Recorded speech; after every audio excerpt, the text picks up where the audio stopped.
undermine Christianity. And when you begin to understand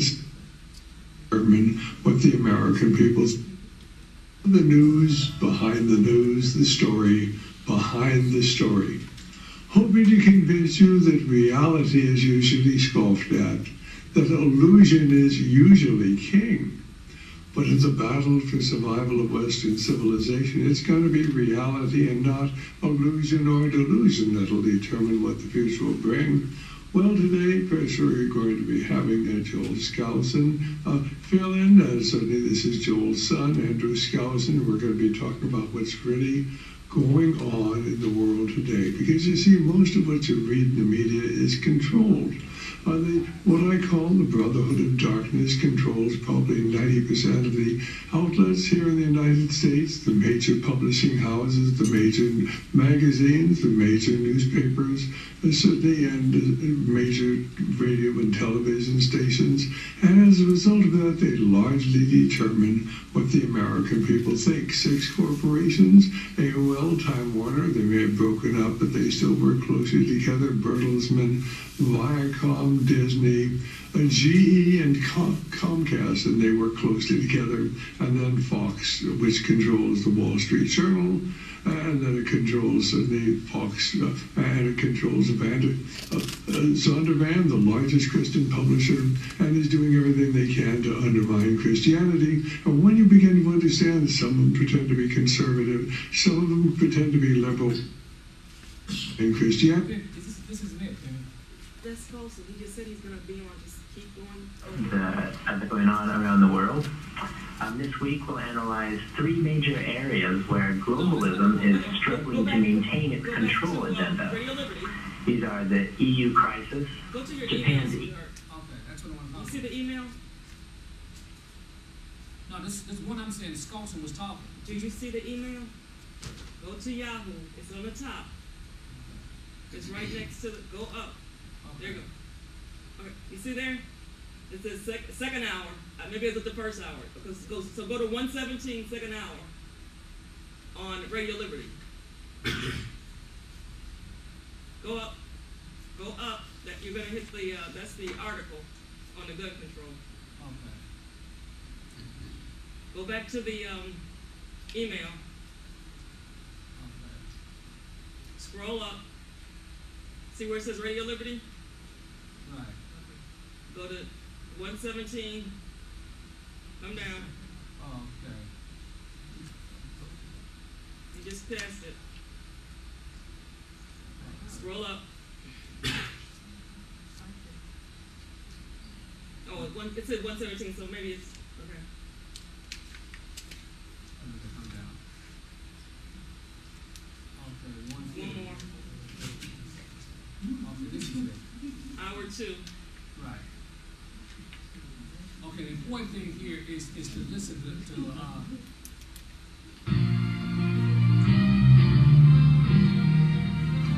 Well, this is Dr. Stan back here at Radio Liberty, coming to you from the hills overlooking beautiful and picturesque Monterey.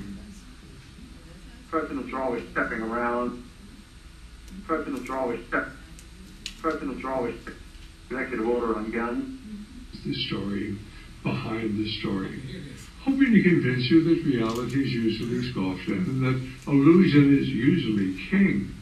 But in the battle for survival of Western civilization, it's going to be reality and not illusion or delusion that will determine what the future will bring. And I have to remind you the views expressed here are not necessarily those of the owners, management, staff, sponsors, and supporters of the station you're listening to. They're my views, and well, for the next hour, they're going to be the views of Joel Skousen from World Affairs Brief, and he's going to give us the information about what's really going on behind the scenes and his commentary about unfolding world events. Hi, Joel. How are we doing? Just fine, Dr. Stan. So what are we going to be talking about today? Let's first talk about Obama's executive order on guns. Turns out to be a dud. As I pointed out last week, there is no authority for the president to alter or enact laws through an executive order. He can only give instructions to federal departments relative to implementing what is already law, although presidents are always stepping around or over those limits. This week, it appears that the White House legal staff gave the same message to Obama's handlers. You can't ban guns without executive order. And they only conceded that because they didn't want to risk getting into an impeachment battle, which would alert the public to the legal restraint on executive orders. Okay, that's all I want. So an executive order cannot top out an article of the Constitution, because we don't live under a kingship. And he was told that explicitly he was going to be impeached, and if that didn't do it, then we go to Plan B. So we understand that. So those are the article is what you brought up. Okay, we're going to talk about that, how he got around it. So I'll talk about one other thing, and what I'll do is, what we'll do then is start off this way. I want you to, and then I'll say it this way. Someone get me the chapter there in Exodus where Pharaoh and his magicians were confronted by Moses. See, Moses, this is a vision that Dr. Kinley had in 1931, which explains the purpose of Yahweh, God from beginning to end, pictorially illustrated. And if you understand the principles laid down in here, then you can constantly see the repetition of his purpose. Because everything, as Solomon said, there's nothing new under the sun. Everything is constantly repeats itself again. So we have a person that's really focused on being Lincoln. And we'll point out why that's necessary at this particular point in time. There. So then, what happened was, after Moses spent 40 years in Egypt, killed an Egyptian, he fled out here. He was pursued by Pharaoh, kill an Egyptian, that's capital one felony. And the penalty is what? Yeah. So he fled. He spent 40 years out here. And after this 40 years, he married this woman out here, Zipporah, one of the 7 daughters of the shepherd out here. And what happened was he received a vision here at the burning bush. Everybody knows about the vision. This is where he's given the name Yahweh, I am that I am. And Moses asked God, asked this angel, what is his name? He told him, I will be what I will to be. That's right. The name Yahweh was revealed short. And this is the name that he was supposed to carry back down in the land of Egypt. Now the important thing here besides that, he told Moses this, he said, listen, he said, now I'm going to harden what? Pharaoh's heart. That's the important thing. Now he said he's going to harden his heart. So that goes and shows you that Yahweh has uncontrollable man's what? Mind. And that's what we call supreme mind control. He said, I'm going to harden his heart because all the signs and the wonders that he sees down here, he's going to resist them all. Any natural man that saw this would eventually would have let the people go. Right. But he was serving a purpose here to show the power of Yahweh when these 10 devastating plagues were poured out. So get me there where the Pharaoh's magician, now the point that I want to bring out here is that sometimes we don't bring out here, is simply this. Pharaoh had his own schools down here. That they had their own secret knowledge that was not given to the what? Masses. And they had the ability to transmutate, the ability to change an inanimate object into an animate, a living object. Like when Moses threw down that rod, Yahweh told him to throw down that rod, it became a serpent. And likewise, the magicians had this power down here, but they only had it to a limited extent. So the question is, we're down here now, spiritually, we're in Egypt. This is what this great America represents, Egypt, great world power. See, and the magicians have knowledge down here. They have things that that we know not of. And at any particular time, they can spring this stuff. Knowledge, just like this smartphone. Actually, it's a computer. One lady said, this is a phone. I said, this ain't no phone, this is a computer. You can search, you can see emails, you can talk to it, and everything else. So then you can take videos on here and everything. And if we were to take it back into the brother back up in the jungle somewhere in the South America and Asia, they would think this is God. They would literally say, no, this ain't God. This is just advanced what? Technology. To him in his world, he would think because of his limited what? There's limited knowledge. That's what we have. We have limited knowledge about how the world operates. Because our institutions are delivered there to miseducate us. And this is what happened down here. But see, Moses was given divine knowledge here and power. So when he goes back down here, he was able to overcome Pharaoh and his magician. Just pick that up there. And then we're able to show forth the signs that were shown in Egypt. There were 10 signs. The first 7 was the frogs, the water turning to blood, and the lights. And the last 7 were put on the Egyptian only. And these plagues were signs or omens to them, but their hearts were hard. Now the reason I'm bringing this to you is that we have signs down here that folks see every week. They don't understand what they mean, but they're only revealed to those that have a knowledge and understanding of this. Okay. Exodus 7 and verse 8. Right. And Yahweh spoke unto Moses and unto Aaron, saying, When Pharaoh shall speak unto you, saying, Show a miracle for you, then thou shalt say unto Aaron, Take thy rod and cast it before Pharaoh, and it shall become a serpent. And Moses and Aaron went unto Pharaoh, and they did as Yahweh had commanded. And Aaron cast his rod before Pharaoh and before his servants, and it became a serpent. Then Pharaoh also called the wise men and the sorcerers.